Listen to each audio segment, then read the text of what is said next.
The night the screaming started, no one on Black Hollow Road called the police, because everyone already knew where it was coming from. It came from the house at the end of the road. The house that was never sold. The house people crossed the street to avoid. The house where, according to local records, no one had survived longer than 47 nights. I didn't know any of this when I moved there. All I knew was that I was desperate. After my divorce, after losing my job, after months of sleeping in my car, the small white ad taped to a grocery store board felt like a miracle. House for rent, cheap, no background check, cash only, Black Hollow Road. I should have walked away the moment I read the address. Instead, I called. The landlord never gave his name. His voice sounded old, dry, like paper tearing slowly.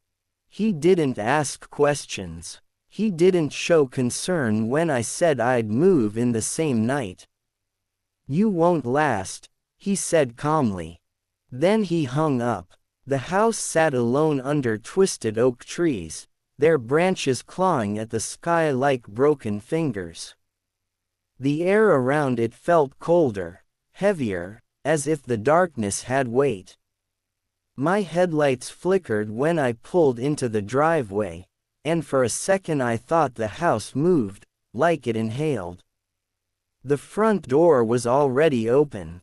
Inside, the smell hit me first. Mold, rust, and something sweet, rotten. The floorboards creaked even when I wasn't moving. It felt like the house was reacting to my presence, testing me. There was furniture, but it was old, wrong somehow. A couch with deep indentations, as if something heavy had been sitting there for years without moving. Framed photographs lined the walls, all showing the same family. A man, a woman, a little girl. In every photo, the parents looked normal. The girl never did. Her eyes were too dark, too empty, and no matter how the angle changed, she was always looking directly at the camera. Directly at me. I told myself it was stress, hunger, fear. That night, I slept on the floor of the living room. At 3:17 a.m., I woke to the sound of footsteps above me. Slow, bare, dragging. I froze. The house was supposed to be empty. I held my breath, listening as the steps moved from one end of the upstairs hallway to the other, then stopped. Right above me, a whisper slid through the ceiling. "Daddy." I didn't sleep again. By the third night, the house had learned my routine. Lights turned off by themselves. Doors I locked were open in the morning. My reflection in the mirror began to lag behind, smiling when I wasn't, blinking late, tilting its head in curiosity. The photographs changed. The little girl started appearing closer. Closer. Until one morning, her face filled the frame. And she was smiling. That was the first night I heard the knocking. Not on the door. From inside the walls. Knock, knock, knock. Always in sets of 3. When I pressed my ear against the wall, I heard breathing. Wet, excited, like something waiting patiently for me to answer. I ran outside and slept in my car. When I woke up, my windshield was fogged from the inside. 3 words were written in the condensation. "Come home." I went to the county records office the next day. The clerk went pale when I said the address. She didn't ask why I wanted the information. She just slid a thick folder across the counter. The house was built in 1929 by the Holloway family. The father, Mark Holloway, was a respected schoolteacher. His wife, Eleanor, was a homemaker. Their daughter, Lucy, was 6 years old. Neighbors reported screams coming from the house. Not arguments, not crying, screams of pain. Child services visited once. Lucy was never seen again. A year later, the Holloways were found dead inside the house. Mark Holloway was discovered hanging from the staircase railing, his neck twisted too far to be an accident. Eleanor was found in the bathtub, skin peeled clean from her arms. And Lucy was sealed behind the walls. Alive. According to a final journal entry recovered from the father's desk, Lucy had changed. He wrote that she stopped eating normal food, that animals went missing, that she spoke to corners of empty rooms. On the last page, written in shaking ink, was one sentence. She doesn't want to be alone anymore. After that, the house changed owners 16 times. Every tenant disappeared or died. Always before the 47th night. That night, I packed my things. I didn't make it past the hallway.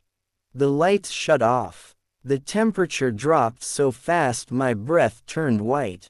The walls began to swell and pulse, like veins beneath skin. The knocking returned, faster now. Knock, knock, knock. Knock, knock, knock. The floorboards split open in front of me. Hands reached up, small hands, pale, sharp-nailed, grabbing my ankles. I fell, screaming, as the walls began to whisper my name in dozens of voices. The photographs bled black liquid. The ceiling cracked open, and something crawled down. Lucy. She didn't look like a child anymore. Her limbs bent the wrong way. Her mouth stretched impossibly wide, filled with broken teeth. Her eyes were endless pits, swallowing the light. She tilted her head. "You stayed," she said softly. "You're nicer than the others." I begged. I promised I'd leave. I promised anything. She crawled closer, her fingers sinking into the floor like wet clay. "You already live here," she whispered. The walls closed in. I woke up in the basement. Chains wrapped around my wrists. Carvings covered the concrete. Names scratched deep, layered on top of each other. Hundreds of them, all crossed out. I wasn't alone. Other people were there, pressed into the shadows. Not alive, not dead. Their faces were frozen in terror, mouths open in silent screams. When they turned toward me, I felt my sanity crack. Lucy sat on the stairs, humming. She explained everything. The house feeds on abandonment. On broken people. On those with nowhere else to go. It keeps them. Adds them to itself. Their pain strengthens it. The landlord was never human. Neither were the neighbors. They were part of the house. So was I becoming. She reached out and touched my face. Her hand was warm. Too warm. "You won't scream much," she said kindly. "That means you'll last longer." They found my car weeks later, rusted and empty, parked neatly in the driveway. The house is still there. Still renting. Still cheap. And sometimes, late at night, when the road is quiet, people hear knocking from inside the walls.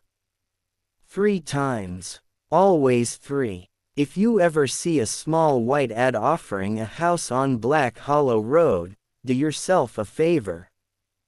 Don't call. Don't look back. And never answer the knocking. Because once the house knows your name, it won't let you leave.